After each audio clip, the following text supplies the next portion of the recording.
Pepsi Prebiotic Cola in original and cherry vanilla.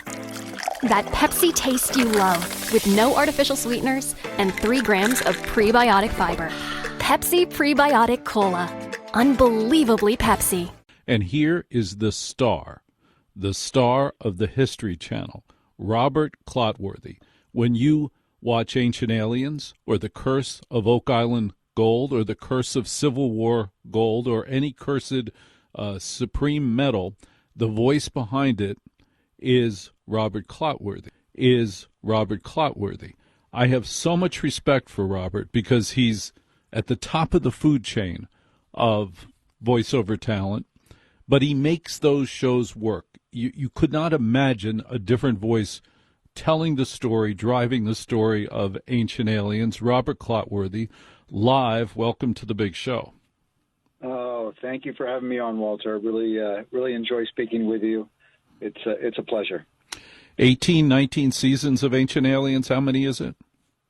Well, I was looking it up today. In our nomenclature with the Prometheus, the production company, it's 22. But actually in years, I think it's 18, 19. The most impressive. When we first started, they would do like 2 seasons in 1 year. So we're in our 22nd as far as we're concerned. It's been a long time. And I bet you're not bored. Not at all. Not at all. It's exciting every time I go into the studio. And most of those episodes, there are revelations. You must look at the script and go, oh, my gosh, how did they find this out? This is unbelievable. And could you share with us this season 1 or 2 of the revelations that you've read about, that you've come across, that you look at the producers of Ancient Aliens and you go, you found out this? This is amazing. How about one of those 2 examples, Robert? Here's something that I believe is going to be on a future episode, because I happened to speak to a friend of mine who worked at NASA, was a part of the Apollo program, and she told me a story that was told to her by Neil Armstrong and Buzz Aldrin.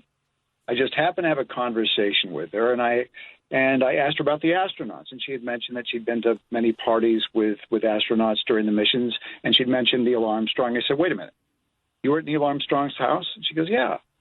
I said, well, what happened? She goes, well, it was a pool party, so we were there, and she was actually in kind of the jacuzzi with them, and they started talking about their experience on the moon in Apollo 11, that when Neil Armstrong stepped off the lunar module and gave his speech about one small step for man, one giant leap for mankind, as he stepped back because Buzz Aldrin was going to come off the LEM, he looked around and he thought he saw something moving on the moon. And when Buzz Aldrin stepped off the LEM, he saw it too. Now, I didn't know this. Apparently they had like a whiteboard that they brought with them with like a crayon. So if they needed to communicate, if for some reason the communications were down, they could talk to one another and write out something. And Buzz was about to say something, and Neil held up aside, don't say anything. He got on the secure channel, which was the flight engineers channel, and he spoke to Chris Kraft, who was one of the founders of Mission Control. And if you check, there are actually 2-minute gaps in the conversation between the astronauts and Mission Control. And they were describing what they were seeing. And they actually said they saw what looked like, they called them pods, and movement between the pods, and that they were essentially surrounded by these. And that Mission Control told them, ignore it, just continue with the mission. Now, she asked them, she said, wait a minute, are you guys, BSing me? And they said, no, this actually happened. So, and I asked her, I said, well, why do you think that happened? And she goes, well, if you were from another planet and you saw these creatures from Earth about to step foot for the first time on a body in outer space that was not their planet, you'd be interested. You'd be watching them from a distance. And she has a feeling that if we had continued with the moon missions, if we had established a base on the moon, they probably would have announced their presence and said hello. But after Apollo 17, we did not go back until just this week. So we'll see.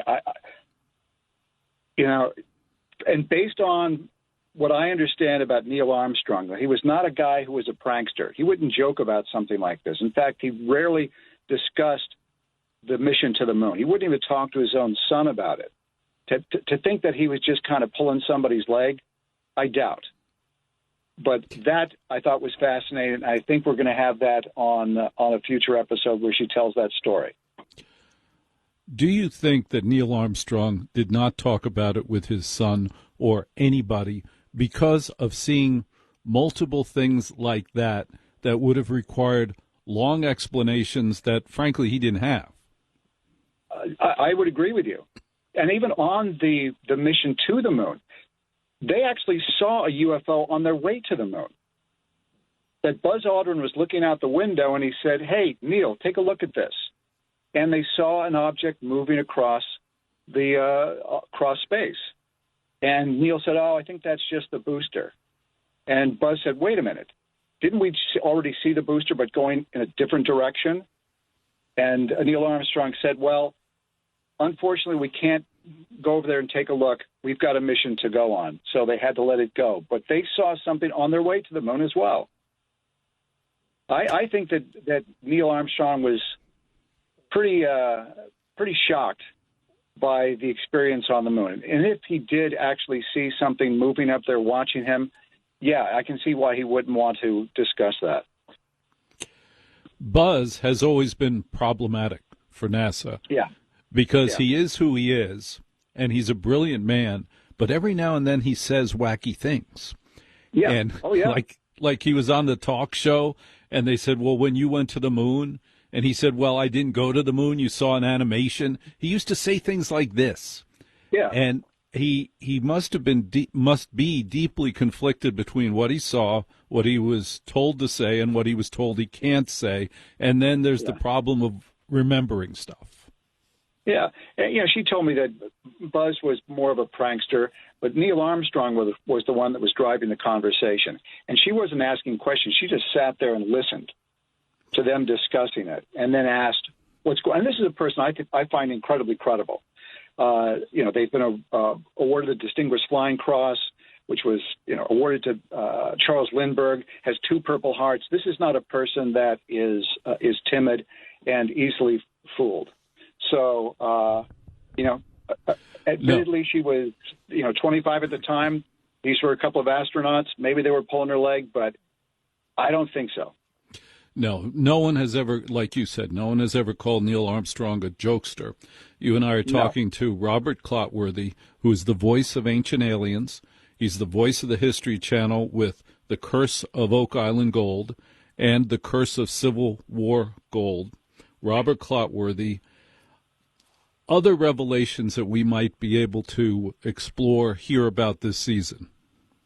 Well, first, I do want to acknowledge that this week we lost one of our favorite people in Ancient Aliens. Nick Pope passed away, who was a good friend, incredible contributor to the show, and he will be sorely missed. So I just want to acknowledge that.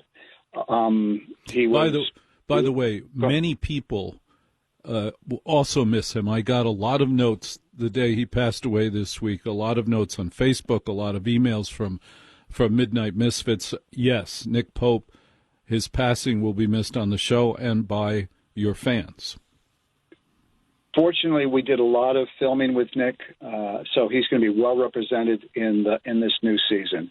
So he may be gone, but we're still going to be able to learn from him because he was that kind of a man, and we all miss him. I'm sorry that you lost your friend. Yeah. But we will continue asking the questions. We will continue to seek the answers and be the spear, the point of the spear in trying to get the information out to everyone. Yes. Did you hear the conversation we had last week with Congressman Matt Gaetz? I did. What did you think about his alien-human hybrid news? It was news that he had. It's interesting because we touched upon that in one of our shows, but we had a different spin to it. But I think that what he was talking about, I can't doubt him. There's information out there. There's things that are happening that obviously we're not aware of, and in a strange way, it makes sense. If this was an attempt to kind of communicate in a way with these aliens, maybe there's a way that they communicate that's telepathically. You can't do it via a universal translator or something. That this is the way you do it, and the only way to do that is to have some kind of a genetic connection to them. It's kind of spooky, but well, I have a feeling he would know. He would know more than I would. He says that it was a government official who debriefed him and other congressmen, and with that is the premise. You have to look at the premise. Okay, so they're creating alien human hybrids. Now, why would they do that? Oh, because they're saying because they need to be more effective in communicating with aliens, which means to me that there are aliens and that they've had trouble communicating with them, and they're going to go through the trouble of hybriding humans and aliens to enable us to talk to aliens. Oh, that means they're already here. There's brilliant circular reasoning there, Robert. Yeah, I think that there's a high likelihood that they not only are here, but they are around us. We probably encounter them quite often. We just are not aware of it. Now, in addition to you, the other celebrity friend I have is William B. Davis. And William B. Davis played Cancer Man on The X-Files. Did you watch yes, of course. Yes. Of course. All right, so he came to our wedding anniversary, and I got to have that relationship with him. And I said to him, so has anybody from like the CIA ever pulled you aside? He says, Walter, I was pulled aside by somebody in the CIA in Washington, and I was told you have no idea how close you are. Okay, well, that was from Cancer Man. That's pretty good. Now, has anybody pulled you aside, Robert, and said you have no idea how close you are? Yeah. It's happened many times from people that are deeply in the know, and they are quietly encouraging us to continue what it is we're doing. And in fact, I just put a phone call into to one of them today, as a matter of fact, because I wanted to dig a little bit deeper into his experiences and his knowledge. But quite a few people. I've had people say that some of these aliens they believe are actually, for lack of a better word, shapeshifters, that they will appear differently to different people. In other words, one of them could be in front of three of us. You would describe that person one way. I would describe them a different way. Another person would describe them a completely different way. One's male, one's female, one's black, one's white, one's tall, one's short, one's old, one's young. Right. You see a completely different thing, even though it's one entity. And do you feel that government officials are influencing your producers as to what the point of view should be? One of the theories being that the more information the public has about aliens and about UFOs, the more accepting they will be when the truth is revealed. That's an interesting question. I don't know directly. I have talked to the producers about that, and they get approached by different people quite often, and it's difficult to kind of weed through the all the stuff to find the real true people that are serious, because there's obviously there's a lot of cranks that will contact us. A lot of cranks. So I'm gonna poke the producers a little bit more on that to see what it is, because I have a feeling that probably in a very subtle way that is true. Well, that's your homework for next week. I want you to poke those producers find out what the truth is in terms of their influence from the government.